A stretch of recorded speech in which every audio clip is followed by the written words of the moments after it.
Trudeau's going to do. Here we go. Here we go. Starting. Welcome to a podcast experience like no other. I'm your FCSD, friendly Canadian shit disturber. A show about everything, but also about nothing. Today, Steve stopped me from being a millionaire. I could have been a millionaire. A show about sports and the power of friendship. Texted everybody, please mute your phones. And Emmanuel is such a jackass. A podcast so knowledgeable about sports, you will never need to listen to another podcast ever again. MLB. Okay, I think the Blue Jays and White Sox make it to the end. Is that possible? A show that delivers the facts. What is Daryl Morey on? He's got to be on some strong crack cocaine or something, asking that much for Ben Simmons. Welcome to the We Got Balls podcast. Ladies and gentlemen, welcome back to the We Got Balls podcast. My name is Steve Trudeau. I'm joined today by my two co-hosts, Michael Almeida, Emmanuel Pacheco. Fellas, how we doing? Woohoo! Wow. I'm excited for your surprise. I hope your surprise is not Sheamus. No, I think that was a surprise. The intro was a surprise, wasn't it? Yeah, the intro was a surprise. So those listening on podcasts will not have hear the intro at all because it's not part of the podcast. Only? Wow. But you know what? Sheamus, shout out to you. Thank you for joining us, buddy. He's our basketball expert. Thanks for joining us, man. For the podcast audience, I'll play it one more time so it's actually in the podcast itself. All right. This is the first time I'm hearing it because I couldn't hear it. Oh, really? Wow. Your sound cut out, huh? Hey, I Mike, think you'll love it, especially the end about you delivering the facts. I think Here It we was go. marvelous. Very high end. I'm on a very official podcast. yeah. I Mikey, was getting amped up the whole time. Mikey, it's officially the worst Christmas gift that you'll ever receive. Well, at least it is a Christmas gift, unlike someone missing my birthday. So screw you. God. Wow. And on that note, let us begin. Welcome to a podcast experience like no other.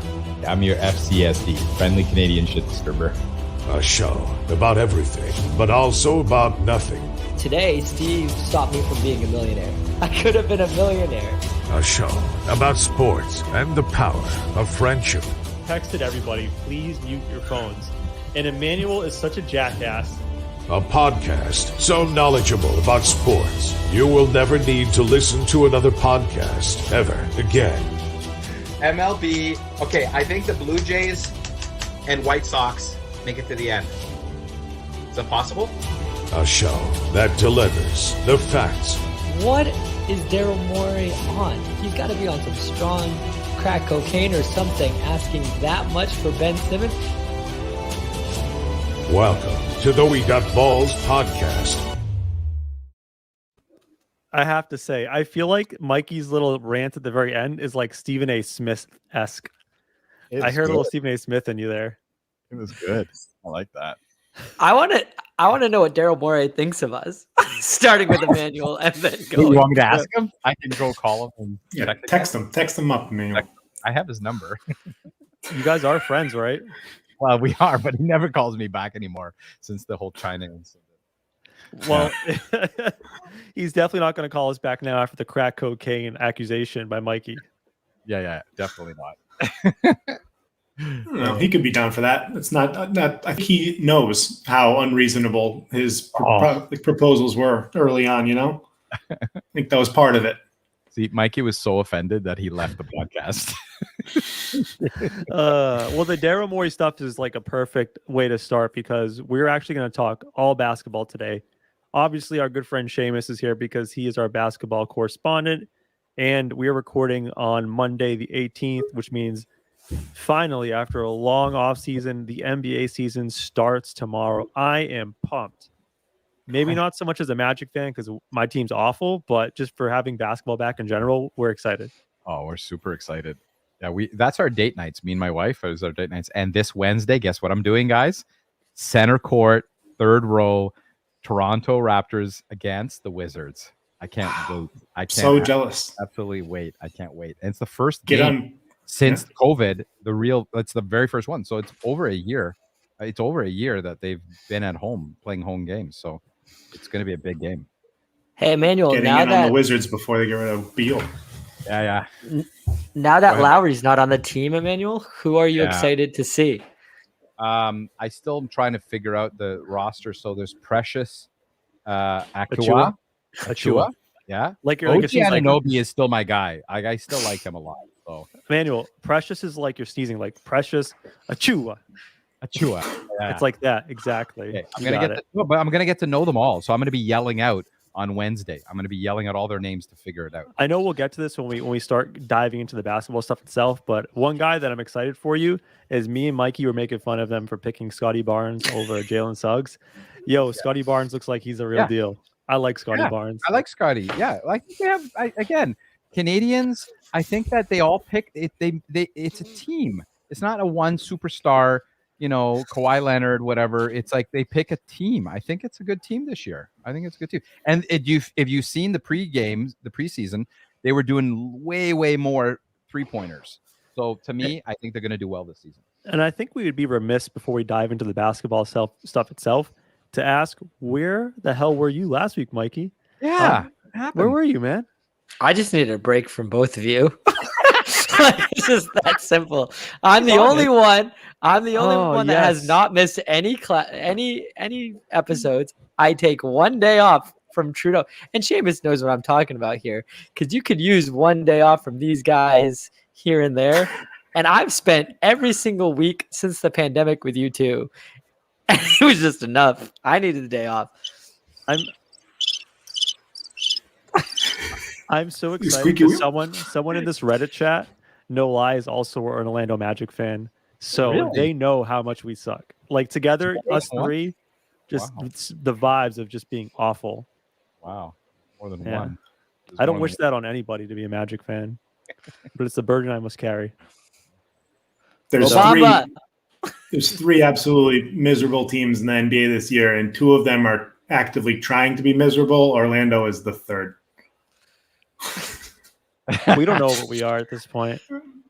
That's okay. You're going to be in a good spot. You're in a good spot. You got players to be excited about. I like the Magic. I think the players on the bottom of, the teams on the bottom of each conference have more interest in them than any recent years, purely because of how much young talent there is. I'm really, really excited looking back at the past 3 or 4 drafts. Even last year, I didn't think that there was a top-notch player, but it's going 10 deep. So the teams that are bad have a good amount of these younger players, and I think there's a lot to watch and look forward to, especially since the regular season isn't as important for the teams that are going to be contending at the end of the year. It's more important for development of players that you haven't seen as much for. So I think paying attention and learning new things about the teams that are on the bottom, the young players that are going to be future stars and you're going to do important stuff in the near future in the playoffs, I think that's really interesting.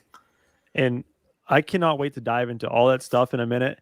But I want to let Mikey know one thing before we get into the basketball, is that you missed a fantastic episode last week. I think we had all-time viewership on Reddit, and we had power ranking Sheamus. Oh, I listened. I still listen. We had power rankings of pies and ice cream flavors. So if you want a sports podcast that gets to the hard-hitting stuff, we got balls. We're ranking pies. All right. What was the top high? What was the top high? Manuel?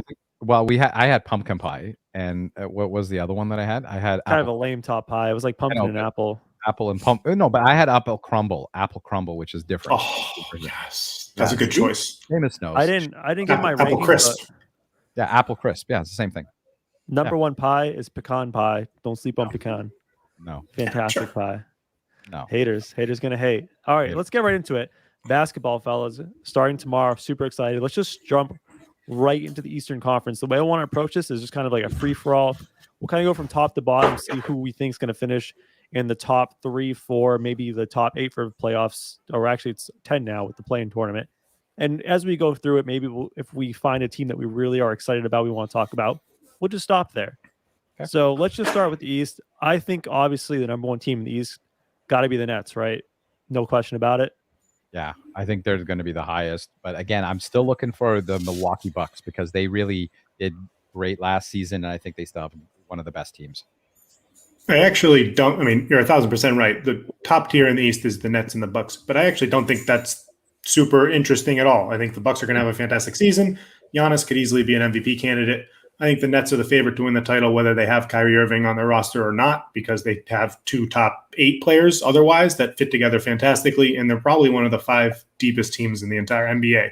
So Kyrie lowers their ceiling, but who cares? I think we know what we're getting from the both of them. We're going to get historic offense from the Nets, and it's going to be great. Where I am, unless someone else really disagrees and wants to really dive into those teams, I think the rest of the shakeout is where it's really, really interesting. I have 3 other tiers starting at 3 that go all the way down to 10. And my first tier is 3 teams, and I have the Hawks, the Celtics, and the Sixers. And I think what we saw from the Hawks last year in the playoffs was real, but they probably overachieved because of injuries and stuff. I'm a little confused. You're saying like a second tier outside, because obviously like people really love the Nets, Bucks, and 76ers as like 1 through 3, some like pick your choosing there. So you're saying like below that. I'm saying I have Sixers 5. Yeah, I'm saying the Nets and Bucks are in their own grouping on top of the Eastern Conference. I wouldn't be surprised if the Bucks finished with the first seed. I wouldn't be surprised if the Nets finished with the first seed. But any team below them, I would be very shocked if they jumped up into that top tier. So, I have those 2 teams in a tier of their own. They're probably going to win over 55 games. Yeah, so just maybe 60 games. I do have the win projections from SI.com, and the Nets and Bucks are both in respective orders: 56.5 for the Nets, 55.5 for the Bucks. So they both win over 55. Let's just take a little break at the 76ers because you got Mike's attention there. Mikey, I'm with you, man. That seems a little low for the 76ers, right? I'll take your silence as a yes. Or I'll take your silence as that your mic cut out again. You can't hear me. But I'll just jump in where he was going to say. I know what you were going to say. They were the number 2 seed last year, right? Or were they number 3? They were the 1 seed. They were the 1 seed. And the only difference really is Ben Simmons. There's a question mark on him. He's back at camp. Although, let's be honest, I saw a video from him in camp today on Monday, and he was doing drills with sweatpants and a phone in his pocket. So I don't know how much buy-in he has. It looked bigger than a phone. It looked so big. Didn't it look like he had an iPad? My friend texted that it was like a Kindle. I was like, it looked huge. It doesn't look like a cell phone. That was like he had like a MacBook inside of his he's pocket. Bringing back like the throwback phone, like the brick, where you had to like pull out the antenna. Oh, I would love that. I would love that for him. But I mean, I think the reason that I think the Sixers are going to be a little bit lower is I think that Ben Simmons is going to be on the roster until December, January. And until that time, I think he's going to be on and off playing games. He'll probably play 30% of the games. If that, you're going to find lots of weird excuses and weird words. I forget what they used to describe why he wasn't going to play in the last preseason game. It was like re-energizing or something weird like that. There's going to be a lot of unusual things that happen with him. And depending on their return, which right now, unless it's Damian Lillard or Bradley Beal, their team is probably going to be, better fit and more cohesive, but taking a talent downgrade once Simmons is shipped off the team. I think they can be great. I think the entire Eastern Conference is fantastic, to be clear. I think that any of those 5 teams that I named, Nets, Bucks, Hawks, Celtics, and the Sixers, I would pick any of those 5 teams to win the West if they were in the Western Conference. That's how much better I think the East is this year. But I think it is about the dysfunction that's with Simmons, but it's also more so about the Hawks and the Celtics for why I think that those 3 are kind of grouped together. Sheamus and Trudeau, I have a question for you about Simmons. And this got brought up in a podcast I was listening to a couple of weeks ago. Is Ben Simmons just lazy? Does he just not want to get better? Like, what's going on with that? Sheamus, but I have heard the rumors are around that he just doesn't have the work ethic. He doesn't want to improve. Like, he wants to improve the game that he feels comfortable with. So he's comfortable with playing defense, playing around the rim. The things that he isn't comfortable with, shooting threes and stuff like that, he'll do it in practice, but he never wants to adapt it to the actual NBA game. I think for him, it's more of a mental block where he doesn't want to look like a fool So he's afraid to do some of these things. And if you look back in the playoffs last year, against was it the Nets series, or who were they playing? The Bucks, Sheamus, where he Hawks. gave.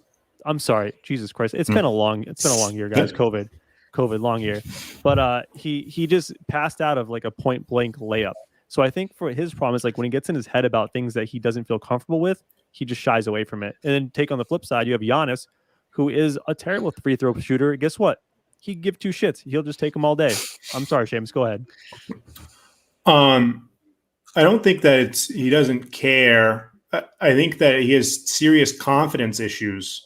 And I think because of the way he was raised as a basically alpha basketball prodigy from a young age, and because of the way that he was coddled, he was coached by his parents. I think that he was encouraged to focus on his strengths and not become capable of embracing his weaknesses and acknowledging the pitfalls that he has in his game, because I don't think that he's just being a jerk and just saying, I don't even know what comes out of his mouth is, I don't need to do these things. I'm an all-star. That's what he says. But to me, that's just like a defense mechanism. That's someone who's not, he doesn't believe in himself. He's nervous of failure. And I can sympathize with that. The most important thing for him is he needs to, I don't know how, but he needs to be able to acknowledge what things he has wrong with him. Maybe he needs to talk to and I'm sure he does, a team therapist or something like that. Sports psychologist. Because, yeah, exactly. There are options out there that can help him. And I think that he is good enough with the skills that he has right now to be a superstar on a different team that can be a successful playoff team. But I can understand him feeling damaged by the current situation. So, like, I think one thing that will absolutely help him in his career is he's got to get out of Philly. Like, Philly is a rough place, man. Those fans love their sports, and they do not like to lose. Just look at a guy like Markelle Fultz. He's on the Magic now. Granted, he's not fixed fully, but he is in a much better place, like, mindset, and he's much more comfortable playing now that he's out of Philly. So I just think a guy like Ben Simmons, if you want his confidence to get back, get him out of Philly. Plain and simple. Go ahead, Mike. Seamus, are they happy with Ben Simmons? Like, is the roster? I can't see Joel Embiid being what I'm with the 76ers is like Joel teammates. Embiid. No, they're pissed. They're pissed at him. They're like heated at Ben. They don't like. We don't like this guy. It's like they're willing that if you listen to one of Zach Lowe's recent podcasts when he talks about it, he basically mocks up a 35-second apology that Ben Simmons could do. And it's I was wrong. I was scared to get fouled because I thought I was going to miss my free throws. XYZ, I'm gonna work on my shot. I'm gonna shoot 3-pointers even if I miss 30%, and XYZ. And it's just, that's not going to happen. And the only things that have been coming out as comments from players, I believe Danny Green has spoke on it. You can read into Joel Embiid's comments. He's got pages and pages of manuscripts from media day and stuff like that, talking both subtly and blatantly about Simmons. That they're definitely fed up with the situation. They've tried to mend the situation. They tried to fly out as a team to see him in California, and Ben Simmons told them that they can't come. That they've had like multiple different situations. Doc has tried to reach out. There's been several teammates that says Ben won't answer his calls. I mean, it's on Ben. Like, Ben Simmons is the problem, and his issues are what's wrong with the situation, and it's on him to fix it. And there are teammates that say if he comes back and he apologizes for all this junk, because a lot of them feel disrespected, then yeah, we can welcome him back in. We can be a number one seed like we were last year. We can be an awesome team on the court. But I just don't see it. I don't see it happening. I think he gets traded. Even if he works it out and he comes back, like, the issues from last year will still persist. They're not him with Embiid. It's just not a great pairing. I will ask you this because I know you were questioning. You want to get in on here about like potential trade destinations for him. We'll just touch that really quick. Yeah. Honestly, the most perfect trade for everybody, but it will never happen because just it's weird about it, is if they send him to Brooklyn and sent Kyrie to Philly, because the pairing of Kyrie and Embiid, just from a basketball perspective, would be fantastic because you have a guy ball dominant that could work with Embiid pick and roll. And then Simmons in the Nets, the Nets' major Achilles heel is their defense is atrocious, and Simmons could help mend that 100%. So, I mean, just from a basketball perspective, excellent trade. But I mean, I don't know the deal with Kyrie. Like he said, he might retire if he gets traded, so I don't think it's going to happen. Yeah, as mentioned earlier, I don't really care about. I don't find Kyrie interesting. I do find Ben Simmons interesting. I don't think that trade will happen because I think Kyrie has less value than Ben Simmons. Wow. I have three. Wait. Why do you say that? Because teams don't want to deal with him. The people think they can get Ben Simmons, who's on a 4-year max deal, and he's 25 years old, and he's the best defender in the NBA. There's plenty of teams around the league that can convince themselves bringing this guy into a new situation. He's not under the spotlights of Philadelphia. He's not under pressure to win, which was a weird excuse that Rich Paul used for why the pressure vacuum of being in that ecosystem was bad for him or whatever. But I think there's probably 9-10 teams that he could get traded to that they will absolutely convince themselves. I think there's probably 2 teams in the league that would theoretically trade for Kyrie, and it wouldn't be enough for the Nets to want to do it. But I got from a pure basketball standpoint. Oh yeah, like, no brainer. Like, skill wise, it makes so much sense. Well, also like if you just compared the players in a vacuum with no off the court issues, Kyrie and Ben, I think people would still rather have Kyrie Irving on their team if Kyrie wasn't a head case. Yeah, probably. I mean, I think I have them. Let's see where I have them. So you're saying I have Ben Simmons as the 34th best player in the league, and I have Kyrie as the 29th. So but yeah, I guess my question is like your opinion is that it's so one-sided that you'd rather have Ben Simmons only because Kyrie is such a head case and unpredictable. At the moment, yes. I mean, I feel like at the moment it's kind of futile to discuss any trade with Kyrie because I just don't think that's going to happen. I mean, yes, I understand what you're saying, but if I was a different team, even though I wasn't Philly, if I was the San Antonio Spurs and you said you get to give away the same package, would you like to receive Ben Simmons or would you like to receive Kyrie Irving? I'm telling you, I would want Ben Simmons. That's what I'm saying. Okay. The age, the contract. Kyrie's only has 1 year left. It's for 37. The Nets don't want to extend him. They have the ability to extend Kyrie Irving right now. They could pay him whatever his money he's worth talent-wise. It's like $170-something million over the next 5 years. And for the player that he is on the court, he deserves that. But they're like, hold up, what the heck is this? What do we have ourselves tied up into? We don't want to pay this guy this much money. So for Emmanuel, just a little perspective for you. You know how you're all about the Toronto Raptors style where it's like team first and everyone kind of it moves towards this single goal. Kyrie is like the anti-Toronto Raptor basketball. It's very narcissistic about myself. So that's the type of guy we're talking about. Trudeau, how much Bitcoin would you give to read Kevin Durant or Joel Embiid's text messages? How much Bitcoin would it take to get those 2 text messages? This is interesting. This is an interesting way to look at this. Kevin Durant or Joel Embiid, who is more frustrated with the situation they were now with their teammate? Embiid 1,000%. Really? I think Durant knows that he has the best team in the league. I think, like I said before, I think he knows. He knows that he has another MVP caliber player alongside him. He knows he has a deep team. Embiid is frustrated because he wants to win, and he needs Simmons to either show up and play, or he needs Simmons to get shipped off for something better for that team to be able to contribute something valuable in the playoffs past the second round. I mean, the furthest this team got was against Kawhi Leonard when he hit that quadruple bounce. And then he literally had comments talking about how after that series happened, we traded away Jimmy Butler to empower Simmons more. That was a problem. That's what Ben Simmons. Can we just say one thing, though, about Joel Embiid? He has not made the situation better by calling himself the process, dubbing himself the process. I am the process. He hasn't called himself that in a while, but yes, I agree. Okay, well, here are my 3 trades. I got 3 trades. You ready? All right, really quick. Bum, bum, bum. Okay. Bum, bum, bum. The Philadelphia 76ers trade Ben Simmons to the Cleveland Cavaliers for Colin Sexton, multiple first-round picks, and either Jared Allen or Lauri Markkanen. Yeah, I don't know about that one. One shithole to another. Why? Wait, let me ask you this. Why would you do that if you were the Cavaliers? The Cavaliers? I think it's too. What were you saying? Colin Sexton, Jared Allen, Yeah. and multiple first-round picks. Still the Cavs. If I'm Why would the you do that? Cavaliers, that's a home run for me. I have a primary scorer who looks like he could be a most improved candidate in Darius Garland.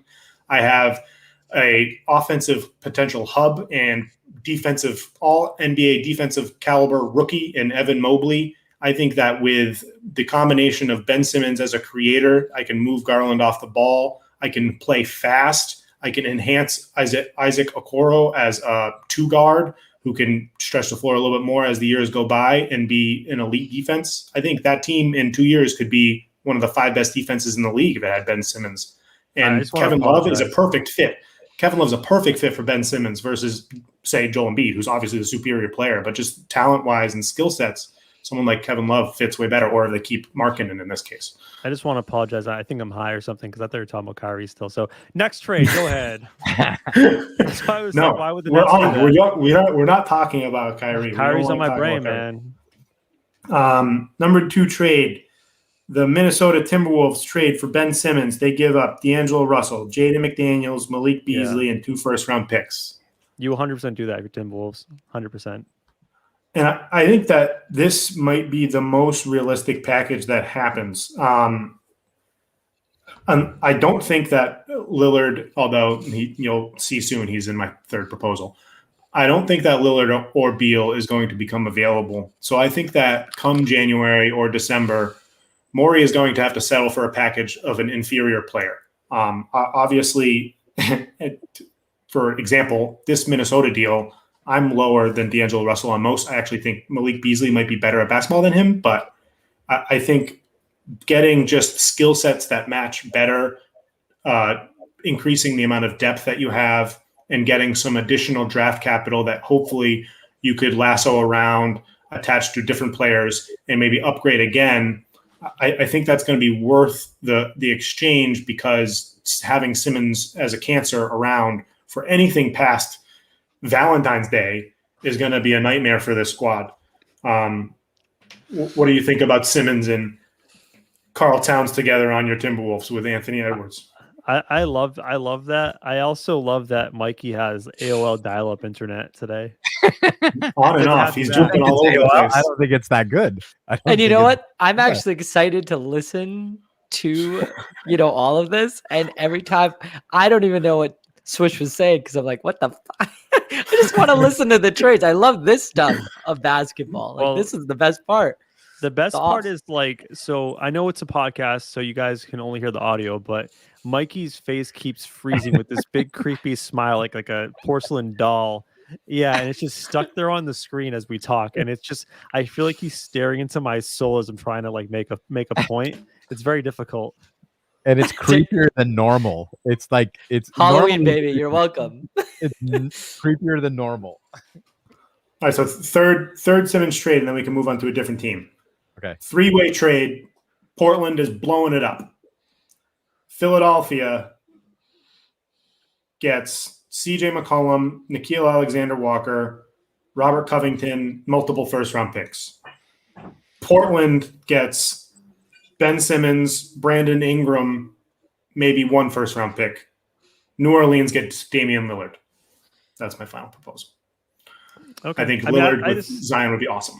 I think the tough thing is Philadelphia is not in the position to acquire draft picks. If anything, they're going to be a team that wants to move out draft picks and go for broke in the next 1 or 2 years. So I know you say a bunch of draft picks going their way, but unless they're going to swing those draft picks for another player, maybe like a Bradley Beal, I don't see why they would do that. To add on to what Swish was saying, I was hoping that you were going to say that he would get traded to a team like the Nuggets. I feel like the Nuggets need to shake it up a little bit, and I'd love to see Simmons go there. I mean, you could say that, but what are you going to get back in return? I always thought that he was a really good fit there. And before they traded for Aaron Gordon, that was one of the spots that I thought that he could land. Unless they wanted to trade Michael Porter Jr., and it doesn't seem like they do, especially since he's going to be one of their offensive hubs with Murray out. I don't think that they would do that trade, but I used to be a firm believer that he was an awesome fit there, and he is because he would fit great with Jokic. So let me get this right. What was your second tier? You said the Celtics, Hawks. Who else was there? Celtics, Hawks, Sixers. So this is interesting, and this might be one of the last teams we talk about in the Eastern Conference because we're getting a little late on time. The SI.com win total, number 4 team in the East, according to them, is the Miami Heat. So you have them at like 7, 8, 9. Like you have them way far down there. I have them 6. I have the Miami Heat in their own tier. They're the only team in my 3rd tier. They're number 6. I think they are the last team in the Eastern Conference that I would pick to win the Western Conference. He's disrespecting your boy, Emmanuel. I think come the playoffs, I have the Raptors 10th, and I would love to talk about the Raptors. But we got to talk about Raptors because obviously I'm being left out on purpose. No, go ahead. Go to Raptors right now. Go ahead. What do you got, Emmanuel? The Raptors, I think, they're building this year. I think they're going to do very well. I don't know if they're going to make it to the very end, but I think they're going to do very well. I think they're definitely not making it to the very end. Well, we don't know that for sure. The end of the draft. For sure. The draft is going to be their end. I think the success of the Raptors is going to hinge more on the other teams that I have in their tier with them, which I have them grouped with the Pacers, Knicks, and the Bulls. I think depending on how well the new pieces in Chicago mesh, that team could be better than Toronto. I don't know how much the Knicks are going to regress. They're going to regress some. If they regress past the Raptors, maybe. And then I don't know how much the Pacers are going to increase by having one of the 3 best coaches in the league. That's a big difference from having one of the 2 worst coaches in the league. That's a difference that makes you up 6 or 7 wins in a season. I love the team. I think they fit together. I mean, just thinking about Scotty at the 1, Fred, Pascal, OG, and Boucher lineup. I mean, that's a defensive nightmare, and then it has spacing. It has creators. I really like the pieces they have. I think last year was, other than the Celtics, and maybe you could say even including the Celtics, the Raptors had the worst nightmare case scenario for the entire season. They had 0 home games. So I like the Raptors a lot. I'm going to be watching a lot of Raptors basketball, but I think they finish in a play-in spot, and they have to get lucky to get into the actual playoffs. Well, but again, are you all right? Wait, what's going on? Are you choking on some salami over there? I'm choking on on Sheamus's words, but no. Like I think he's shoving them down your throat. I'm pretty much swallowing hard. But again, Flynn, I think is one of the best shooters. I think for the Raptors that have had in a long time. I think he'll do very well, and he's done really well in his preseason. We're like looking forward to, like, I'm going to go see it this Wednesday, and I'm going to give you my assessment if I think. I give Malachi Flynn a shrug. Before you get in, Sheamus, can I ask you a question, Emmanuel? Yeah. When you said Flynn and his ability to shoot, I saw your eyes.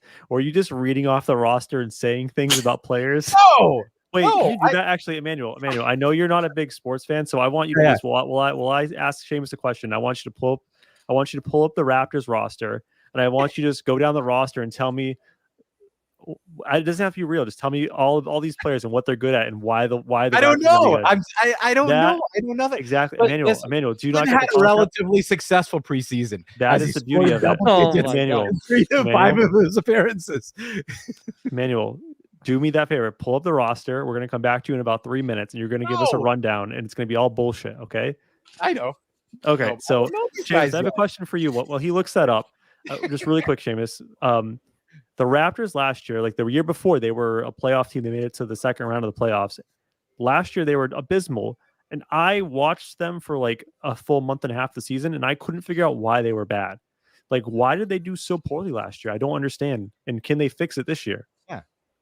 They just seemed dysfunctional in weird ways. And offensively, I think that Pascal never got healthy. His weird scuffle and mixes ups with Nurse were always very unusual. Yeah. The team suffered lots of injuries and lost time to COVID in general. I already spoke about how weird it was that they were never home. They had to be either in a hotel or playing a game or traveling. Those were their only options. So they had no routine. And Nurse talks frequently about being a big proponent of routine. I think most teams are anyway, but yeah. I think that it was so wacky. There was a lot of injuries. Players underperformed their expectations. The chemistry wasn't as smooth as it was in previous playoff runs. I just think that the pieces fell apart before they had a chance to mesh together and be something possibly good. But I think that this season, purely by just getting separated from the last year, they're going to have a higher likelihood of being something competent on the floor. Trudeau, just think about it. What happens if we took Emmanuel and put him in Tampa for 6 months? There you go. That's what happened to Toronto. You know what? Like- When you put it that way, you're right. There's a reason why they were bad. It's just the city of Tampa, man. What are you gonna do? It's Tampa. Yeah, but I like the team itself. I think OG is probably my pick. I know it's kind of Most improved. cliche at this point. It's pretty cliche. It's him or MPJ, but I think I have OG as my most improved candidate. I think he could be an all-star. I might have him as an all-star this year. I think Scotty Barnes is a future defensive player of the year. I like Flynn. I get a shrug for Flynn. I don't think he's that incredible, but I think they have pieces that are good enough to be a playoff team. And even with the pieces they have now, not even including what they'll be able to amass in draft capital, because they're one of the better drafting teams, I think they're going to be an awesome improving team in the near future. Well, and again, last year they had such a problem because they fell apart at the very end. They would always be leading by the half, and then they fell apart in the second half, and they couldn't get the 3-pointers ever. It was like Siakam was playing horrible. Like it just all fell apart. This year, I think they actually have a shot. I think they have a shot. I think that I'm curious. Well, Steve, I want to hear your thoughts about the Magic.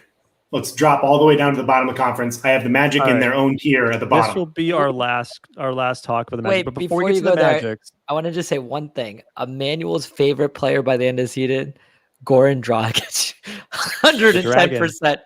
The Dragon is going to be his favorite. He doesn't even know who he is right now. I don't even know who he is. All right, is he playing the Raptors? Emmanuel, do you don't be attached? He's going to get traded. Do you have the Raptors roster up?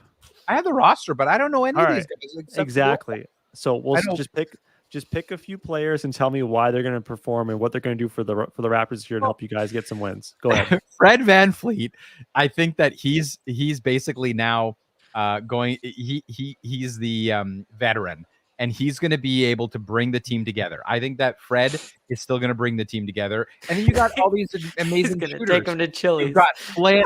I think Flynn will be a great shooter. I know OG is still my guy. I think OG is going to do great, and I think that he's defensively. He's a forward, right? Is he? Yep. I don't know what he is. Yeah, I think that OG will do. I think that. How about your boy Chua? What about him? How do you feel about Chua? Precious. How do you feel about Precious? Is very precious to me. Again, I don't know much about these guys except that the whole country is supporting them and is behind them. Precious is easy to root for. You got to have conviction, Emmanuel. Even if you're stalking bullshit, you just have to just make something up and just have conviction about it and believe in yourself. Yeah, like the Masters. I'm learning from the Masters. Know who Birch is. We like Birch. I like Ken Birch. All right, let's segue to Orlando. Let's just wrap it up and get the hell out of here. We'll get 1 minute to Orlando for me and Mikey. As a Orlando Magic fan, my hopes for this season is that 2 things. Number 1, Jalen Suggs looks like he's a decent player. And number 2, we finished dead last in the standings to get that number 1 pick. Let's go. Trudeau's been asking for that 1 pick the whole time, like ever since he became an Orlando fan. So hopefully we can get it. I hope that's our dream for you. Although Trudeau. if we do get the 1 pick, we do have a good franchise record of them deciding to leave Orlando because they don't like it. So we'll see what happens. Yeah, I'm excited to come on and talk about some of the players that you might be able to land with your likely top 3 pick next year. It would have been nicer for this year, but how are you? I mean, don't pay too much attention to summer league or preseason, but how are you feeling about both Suggs and Franz Wagner, your 2 lottery picks, 5 and 8 overall? I mean, for me, I think I feel the same way about Suggs that I did before. I don't see superstardom in him. I think he's a nice player. He works hard. He's a good contributor. Like if on a championship roster, he's like a good number 4 piece. Like it is when he progresses down the line. I don't think he's gonna be the guy to bring you to a championship. Wagner seemed awful so far. I'm not gonna lie. Every time I watch him, he's just doing something boneheaded. I am excited about Marvin. No, who's our big? that we got from the Bulls in the trade. Carter Wendell Jr. Thank you. He's developed a 3-game, so we'll see how that goes this year. I'll see if that helps. And Mo Bamba looks like he's angry, which he's been soft for the past 3 years, and I think he finally has a fire under his ass. So maybe he wants a contract or something. We'll see. But he's been playing really good in the preseason. I think that you earlier said it seems to me like Suggs is going to be a Marcus Smart style player. Seems like that. I saw more in college offensively than I was expecting for a player that would be akin to Smart. But what we've seen so far is very smart-ish. He looks like he's going to be a phenomenal defender. He's going to be a playmaker, not in the sense of distributor, but in terms of he's going to dive all over the floor. He's going to be everywhere. He's going to get a random rebound over 3 guys, and he's going to hit clutch shots. But I think he's going to struggle in comparison to the other players picked in the top 6. I think he, out of any other player that's picked, so Cade, Jalen Green, Mobley, Scotty, and Giddey after Suggs, I think he has the highest likelihood of not making the first rookie team. Not to make you alarmed, because I believe in him as a player. Like, I think he's going to be really good, but I think he's going to be a good, like, number 2, like you said. I think he's going to be a good number 2 or 3. The last thought on this is that his comp, actually, I thought it was Marcus Smart, but I looked at like some draft experts, and their comp for an NBA pro is Malcolm Brogdon, and that's pretty fair in my opinion. Yeah, I had Chauncey, player, Chauncey, Drew, De'Aaron Fox, Brandon Roy. That's who I had. But I think you don't need to be concerned about him. You want him to make lots of mistakes.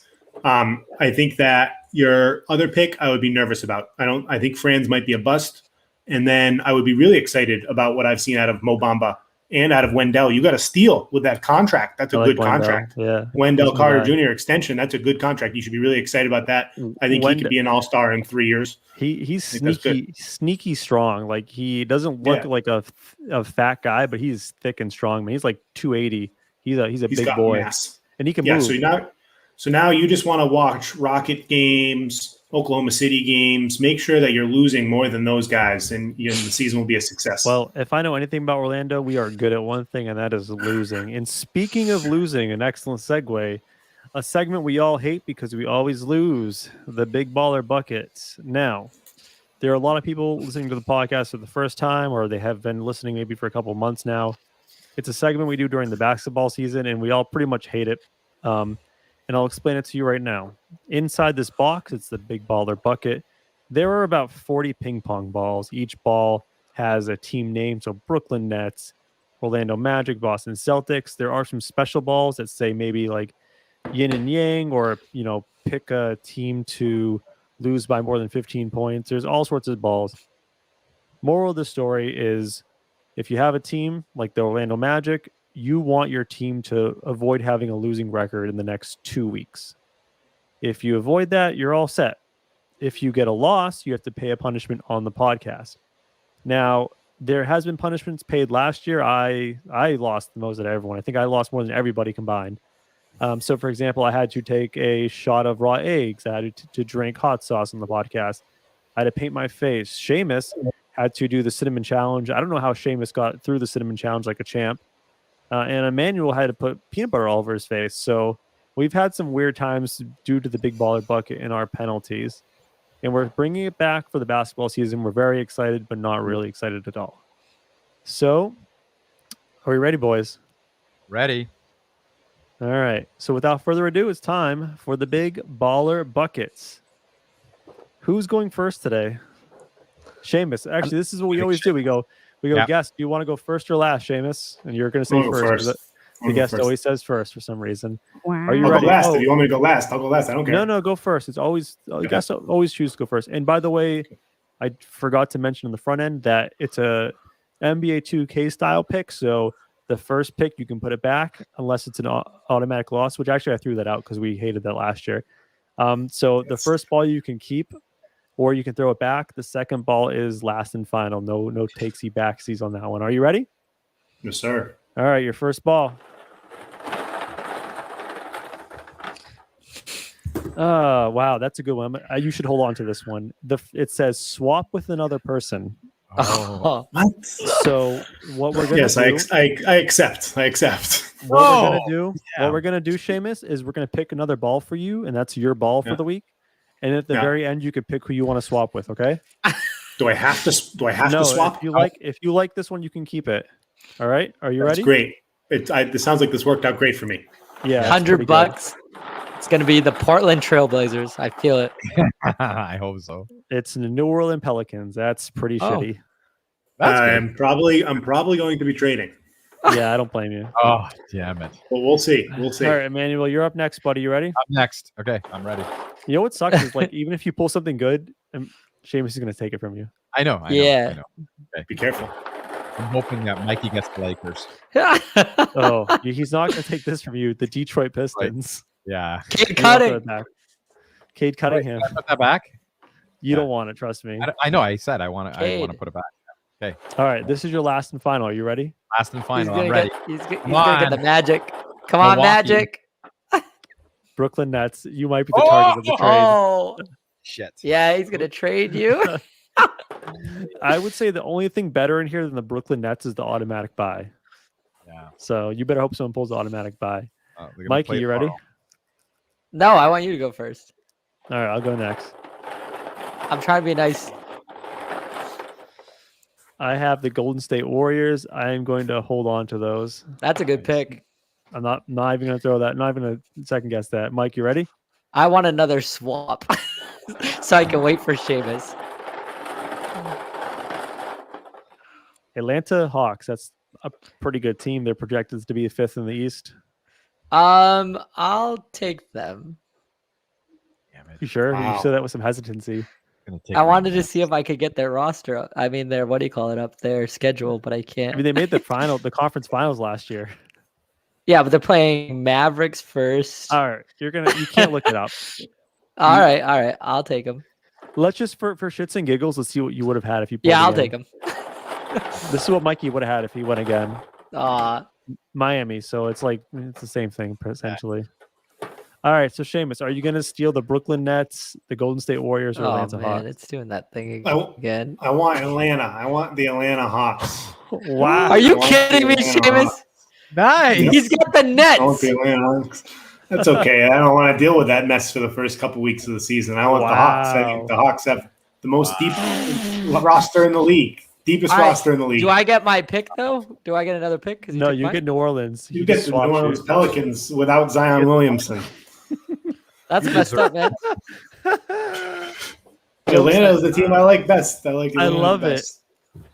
It's fine. We're playing the Bulls. We're playing the Timberwolves. I feel good. We'll be all right.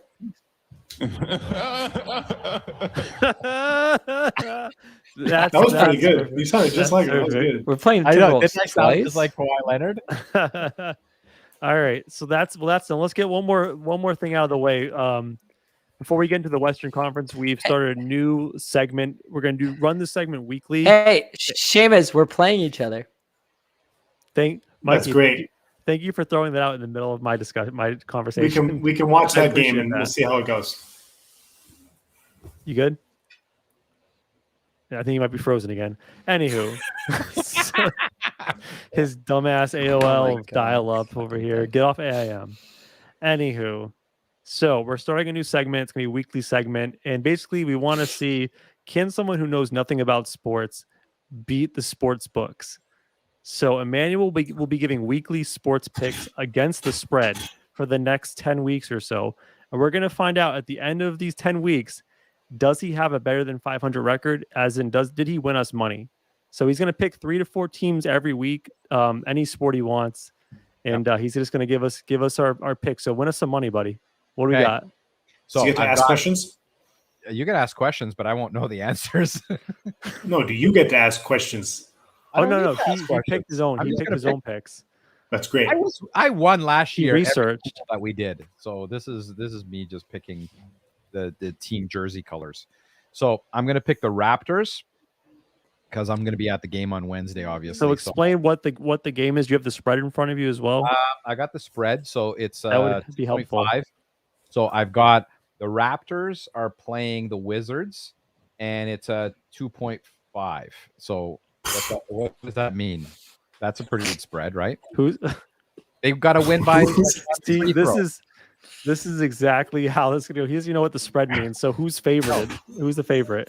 The favorite is Toronto is the favorite, right? So basically, you need Toronto to win by greater than 2.5 points to win. By one free throw. I mean, by one 3-pointer. This is going to go well. This is going to go well. Yeah. Okay. 1 3-pointer. That's it. Just 1 3-pointer. 3-pointer. Right. So Toronto, he's taking Toronto minus 2.5 on Wednesday. Yep. All right. I'm writing this down. Okay. Go ahead. What else you got? One is the Lakers. Okay. They're playing tomorrow, and they're 3.5. Plus or minus? Minus 3.5. So they got to win by two points, basically. 2 field goals. 2 field goals. 1 field goal. And who are they playing? You know? GS. What's GS? Great. That's all you need to know. Perfect. No, Golden that's State, perfect. right? Go ahead. No, Go ahead. Golden State. That's Golden No, State. just leave it as who's GS. Yeah. Take your sporting advice from Emmanuel. Who's GS? Okay, so the other one that I had was the Pelicans against Philadelphia, and I'm picking Philadelphia. All right. And what's the spread on that one? What game is it? Negative 4.5. I kind of like that one, actually. I would go with that one. So those are my picks. That's my picks for this next week. Or is it week or 2 weeks? Nope, we'll do it every week. So we'll check in next week. We'll see how you did. And I'll have my picks next week. I'll be better next week. It's going to be funny when Mr. Who's GS goes like 30-0 into these sports bets. I'm going to put money down. I'm actually going to bet on these right now, okay? And I'm going to see if I make any money on Don't do that. Should I put it all in crypto? As Mikey would always say, this is not advice. This is for entertainment purposes only. Is this a safe harbor message that we have to give? Oh, man. With you, yes. Yes. With you, yes. All right. So we'll have to go a little faster with the Western Conference, which I feel like we will, because I feel like there's not a ton. I mean, the Western Conference is interesting, but for us personally, we're all Eastern Conference fans, so we might not get bogged down as much in the Western Conference. So, Sheamus, you can start with this. I was surprised. This is the sport bet win total. This is the standings based on what the win total is for the betting. They have in order from 1 to 8. Lakers, Jazz, Suns, Mavs at 4, Nuggets at 5, Warriors at 6. And actually, Mavs, Nuggets, and Warriors all have the same win total, so they're kind of tied for like that 4 to 6 range. And then Clippers and Blazers. I personally was a little surprised about the Clippers, but you can just pick wherever you want to go with that. So not in that order, but that's the exact 8 I have. I have 3 tiers. I got the Jazz, the Suns, and the Lakers. Lakers are my 3. I think the Jazz, what we saw last year, they can dominate a regular season. Doesn't really matter because they are inept at playing the same caliber of defense once the postseason comes around. Similarly to the Eastern Conference, I think we know what we have on the top of the Western Conference with each of these teams. I don't find them that interesting. I do think the Lakers have the highest risk of the teams at the top to fall out of it just because of dysfunction and injury and old age and weird fits with Westbrook not really matching. And the things he does best, LeBron does better than him. So it's kind of a weird balance. But I think those 3 are clearly the top.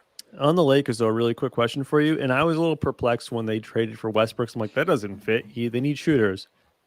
But do you think that the plan might be that LeBron's old, they want to rest him, he can't play all 82 games, so the plan might be, hey, we're going to rest LeBron 30% of the games, and in those games, you're going to have Westbrook assume that LeBron ball-dominating role. So it's not so much as a fit for all 3, but they're building that roster for the regular season, so if one guy gets hurt, they can still keep chugging along.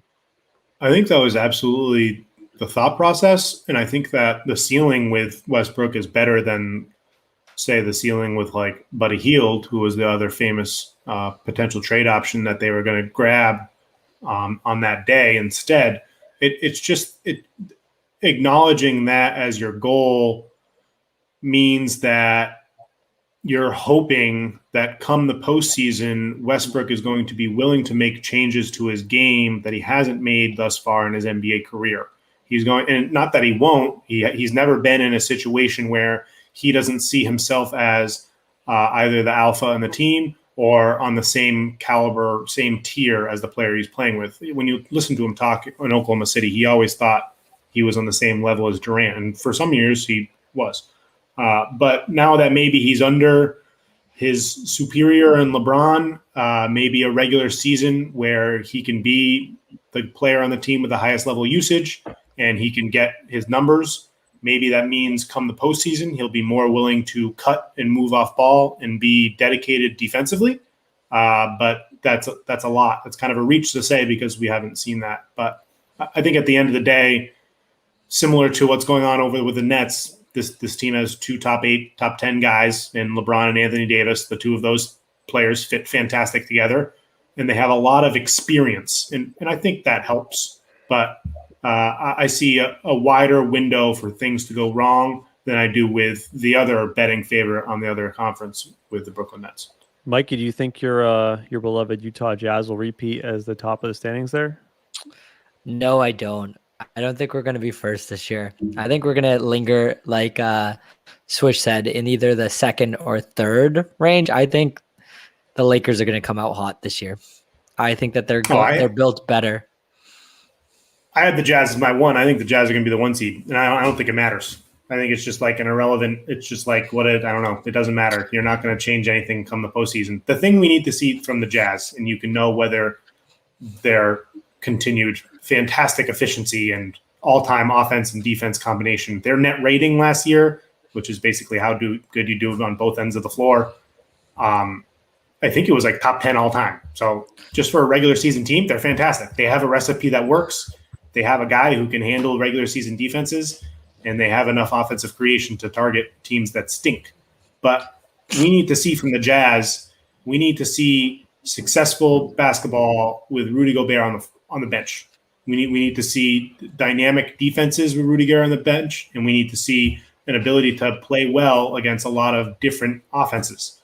Until we see that, I would continue to be nervous about the team's ceiling once they hit the postseason. Wait, Sheamus, so you're saying that we're going to be able to stop Trevor Mann this year? Because he literally, he's a breakout guy. He's a breakout guy. Yeah, that guy wiped the floor with us in the playoffs. No one knew who he was until he played. That game was they out of were control. Up by like 20 points, and he just came out of nowhere. He beat them without. Wasn't Paul George out that game too? Wasn't it like it was just Terrence Mann? It was just Terrence Mann. I was like, who the hell is this guy?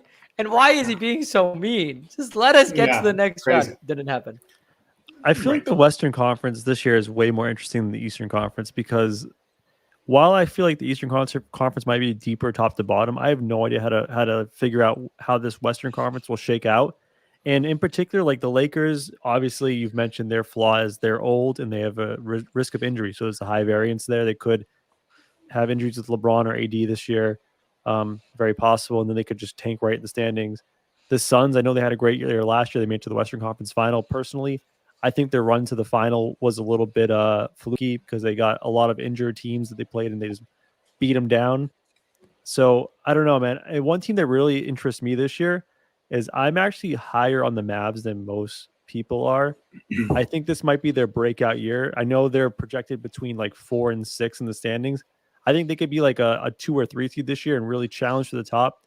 I mean, Luka, he had a really bad year last year to start, but like when that playoffs hit, man, he was vintage Luka. He was back to the MVP type form.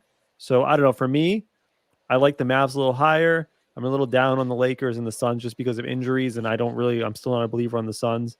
And then also I'm down on the Clippers as well because they, outside of Kawhi Leonard and Paul George, they're pretty talent depleted. Yeah, I think that when you ran off, you're good. That was a good comment. That's going to work into what I'm saying. When you read off the betting things, what was 4, 5, 6? How did they have it ordered? So 4, 5, 6 was a toss-up. Each the win shares was 48.5 for Mavs, Nuggets, and Warriors. And I do want to ask, Mike, you did mention the Warriors, and I know you're going to have a point about them. Can you also update us about Klay Thompson? Because I have no idea what's up with that guy. It's a bit up in the air, but yeah, I have those 3 together as well. I didn't look at any betting sites, but I have Denver first, then the Mavs, then the Warriors. I think the Warriors obviously have the highest ceiling. I think as far as we know now, it seems like January, maybe December if things go great for Klay Thompson. It could be maybe it's right before Valentine's Day, but that's kind of the range, late December, at worst, early February is what you're looking at for him. It'll take him a little bit to ramp up. And I think by playoff time, he should be full blow. So they are just as dangerous as any team in the conference to win the whole that side of the bracket. I'm worried about Klay Thompson though, because he hasn't played since 2019 at this point. And Yeah. I know he's known for being a shooter, but I'm unaware of like how his body's going to react coming back. Is he going to be the same player, or is he going to be a shell of himself at this point? Yeah, I feel like I always lean, not always, in recent years, I find myself leaning more and more optimistic when players have what were formerly debilitating leg injuries, especially when it's not someone of an abnormal size, weight, length, or frame. Klay has an athletic body. He's recovered well from injuries before to his lower body. It is concerning. He does a lot of movement off ball. It's a lot of cutting, a lot of running, a lot of stopping. That's not great for Achilles and MCL stuff, but he doesn't have a lot of not as much force or as much weight put on those as certain other play styles would. And I think offensively, he's going to be the same Klay. I think he's probably going to average 22 points a game immediately. Well, where I do think we could see a drop-off for him is on the defensive end of the floor, where he was perennially known as one of the best perimeter defenders, moving side to side, the ability to stay in front of his guy and be a hound, and track off ball with incredibly tight precision. I think that's where you might see a drop-off, but the Warriors are really, really talking up Jordan Poole. And if you watch the preseason, you'd be talking up Jordan Poole too. I wouldn't be surprised if he came in and he averaged 20 a game until Klay came back. He's an interesting choice. You can throw him on your most improved ballot as well. So they have a lot of interesting pieces. I think Steph and Luka and Jokic are all possible MVP candidates in this tier in the middle of the Western Conference. So it's going to be really interesting to see how each roster, which is kind of have holes all over it besides the specific MVP candidate, it's going to be interesting to see which one can rise to the occasion and help their headlining guy. Yeah, just to give some numbers on the MVP stuff, the top four most favorite odd-wise, it goes Luka at plus 400, Steph Curry at plus 550, and then both Giannis and KD at plus 650. No Jokic up there, which is kind of surprising after winning the MVP. They don't even have him as the odds favorite or anything like that. But he because he's only done it once, and because last year, I don't want to say it wasn't deserving because he was incredible and he was my choice for MVP. It was more so because there wasn't all the other options fell off. People weren't going to give Giannis his third in a row until they saw him do it in the postseason. LeBron got hurt, and other options were injured or ineligible. So this year, I wouldn't be surprised if you see a terrorizing year from Giannis if the Bucks are the first seed. They win 68 games and he's a freakazoid. It could be him. I think any of those bets are reasonable. Luka could do it. Embiid could do it. I think Durant and Harden might siphon votes away from each other, but either one of those guys could do it. I think if LeBron wants to play all the games, which I don't think he will, he could do it. But I think this glut here in the middle of the West is super interesting. And I think at the end of the day, whatever team performs best is going to be based off of the second best player's performance. So is Porzingis going to return to being a borderline all-star caliber player? Is Michael Porter Jr. going to become an all-star caliber player? I wouldn't be surprised if he averaged 25 points a game. And I wouldn't think you're crazy if you said he was going to average 27. He's a freakazoid scorer with ridiculous length, size, and his jump shot is so silky smooth. And then with the Warriors, it's exactly right. It's Klay, but the Warriors, the questions with them are more in depth because they have so many weird elements to their current roster.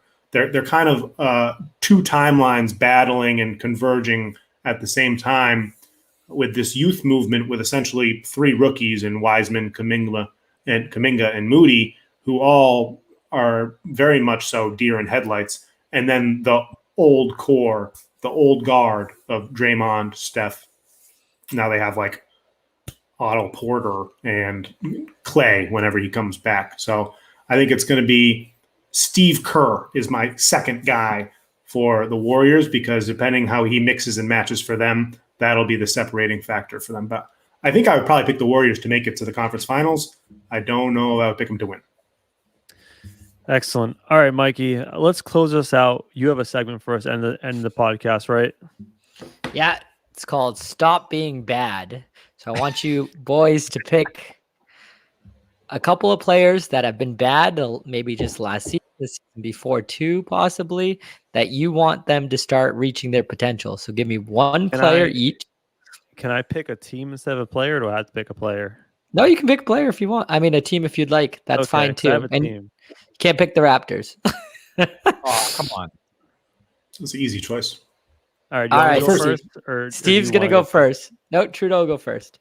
Go ahead, buddy. So this is the team that I think it was our first podcast last year, our first podcast ever. We did kind of a similar thing for the NBA season.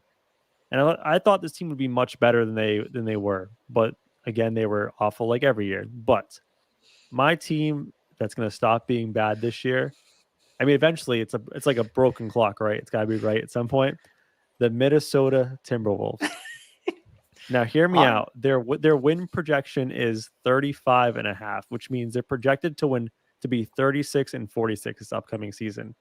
I think they're closer to 500 in like one of those maybe making the play-in game, like the Kings were last year. Like, who are the Kings going to make a push to the play-in game? So they're going to be in the conversation for the play-in. And I think the biggest difference is one, Ant-Man, my guy Anthony Edwards. By the second half of the season, he looked like a legitimate superstar. I think he's going to continue to get better, and his chemistry with Cat's going to be better. And number two, and the biggest reason, is once they got rid of Ryan Saunders. If I watched a lot of Minnesota basketball last year, as soon as they fired Ryan Saunders and hired Chris Finch for the head coach job, that team completely did 180. They were much more focused. They were much more together, and their winning percentage after that change in coaching was much higher. They were more close to 500 in the Western Conference last year. So I think with the coaching change in place, I think they're going to continue to track towards 500, become better. I mean, at some point with all this talent and they've been drafting so high, it's all got to come together. So we'll see what happens. And especially if they make that trade to Philly and get Ben Simmons, they could be a team fighting for a playoff spot in the West. You know what, Trudeau? I was waiting for you to say that because Alex Rodriguez bought the team. I was waiting. Alex Rodriguez. Oh, okay, there we go. I am 100% behind Trudeau on that. But Sheamus, what were you about to say? Turn it around.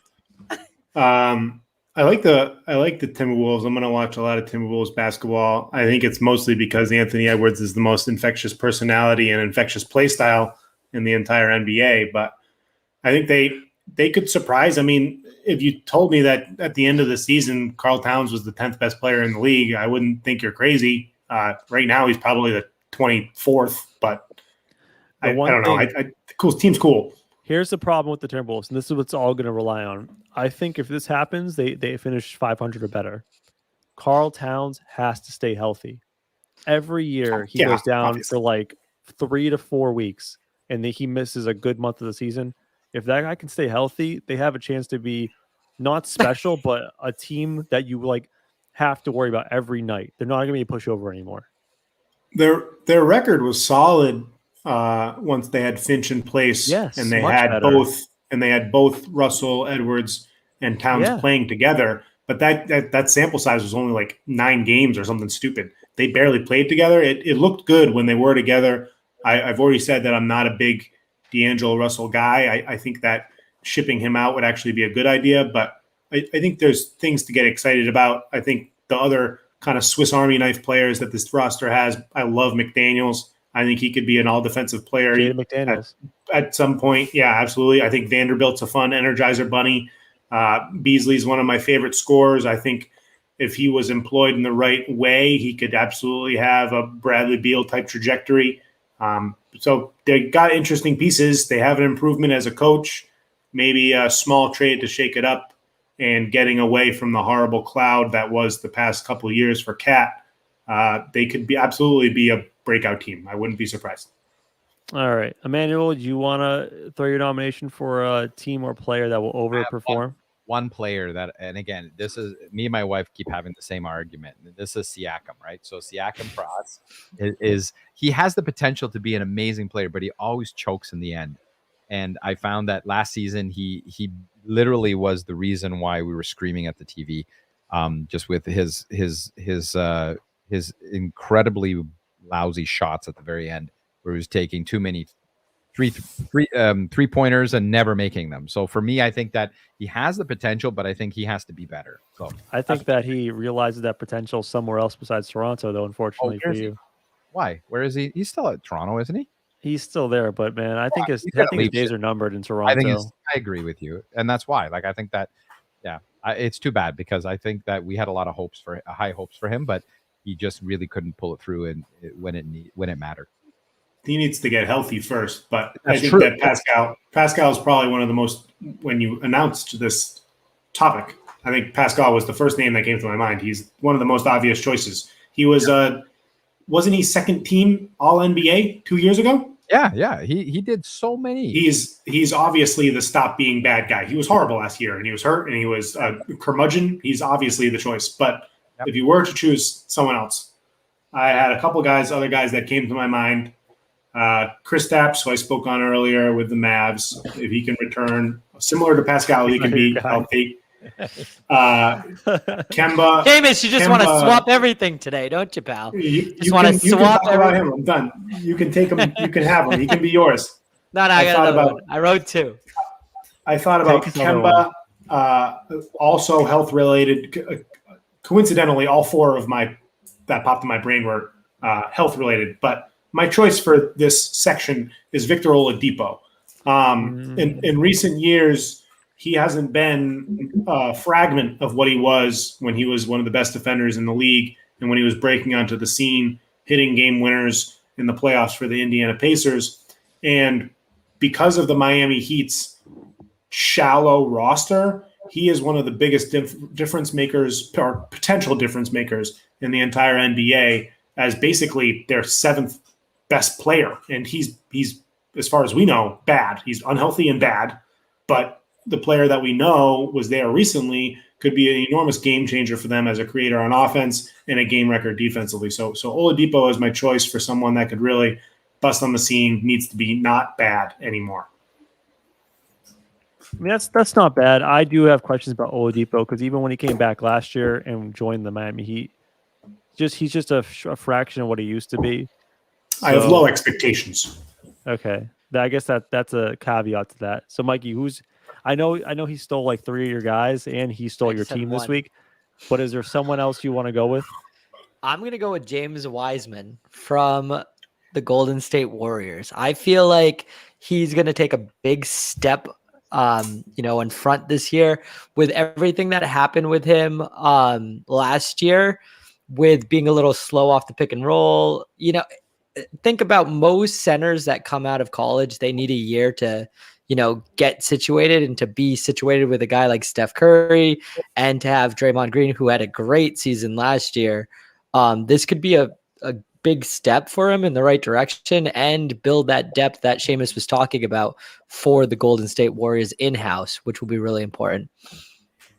I want to believe in Wiseman so bad, and he has such incredible tools as a basketball player. Like, I feel like his talent is through the roof, but the Warriors didn't do him any favors. They didn't put him in any pick and roll. They didn't give them the ball in his hands on the right spot on the floor. And granted, he wasn't very good, but I feel like I'm hoping that they move Wiseman somewhere else. He goes somewhere in a trade and he can be more of a centerpiece for a different, younger roster. Because I'm not sure that he both meshes with the current roster or has the time or wavelength to be able to understand the complexities of Steve Kerr's movement offense around Steph Curry. But I love Wiseman. I think it's a good choice. He should be good again because he was great and he was bad last year. So I think it's a good choice. I just don't know if the Warriors are the perfect environment for him to succeed. We'll give you one Mo Bamba. Yes, Mo Bamba. Well, speaking of not being in the perfect environment to succeed, I hope you enjoyed your time here on this podcast. I mean, you did great, even though we presented you with a bunch of shit to deal with, but you did excellent. Thank you for joining us, Sheamus. It's always a pure joy to be joined by you three on this computer in front of my face. You know, everyone looks great. Everyone seems like they're doing good.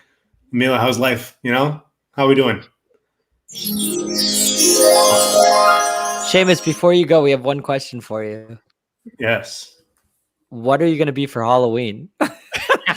Wow. What is Honestly, Sheamus going to be for I haven't Halloween? even thought about it. Maybe I'll be a Viking or a lumberjack or something. I haven't even thought about it. This is the first time I haven't thought about it in a while. Or January 6th rider. Oh boy. Yeah, I could. You were going with like people with big beards. I was just throwing another option for you. Put on some sunglasses and some bad shirts. Nailed it. Oh God. Are you still doing the podcast? Should we plug your podcast? I didn't know if we should on the front end. I don't know if you're still doing it. I mean, you can. I'm sure that I'll be recording more once the season starts. I'll probably jump on. Maybe you guys can come as some guests once I get it running. But I've been very life busy, so the podcast has taken an off-season backseat, but it still exists. It's My Wheelhouse Podcast. It's on all of the podcast things. All right, so check out My Wheelhouse Basketball. I'm sure he'll have Emmanuel on to give his sporting picks when that gets back and going. If you need 45 minutes of continuous like play-by-play, like giving you all of the stats that you need, you know where to get me. Absolutely. Yeah. And you know where to get us. We Got Balls Podcast. We're available on Spotify, Apple Podcasts, wherever you get your podcast. Please follow the show. Really appreciate it. We had a great time with Sheamus talking a little basketball. Excited for the season to start tomorrow. Y'all have a great week. We'll see you next Monday. Peace out. Wish I talked about Cade more.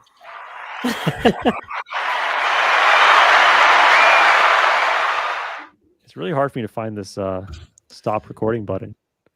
I like his last thing that he said, Sheamus. I wish I talked about K.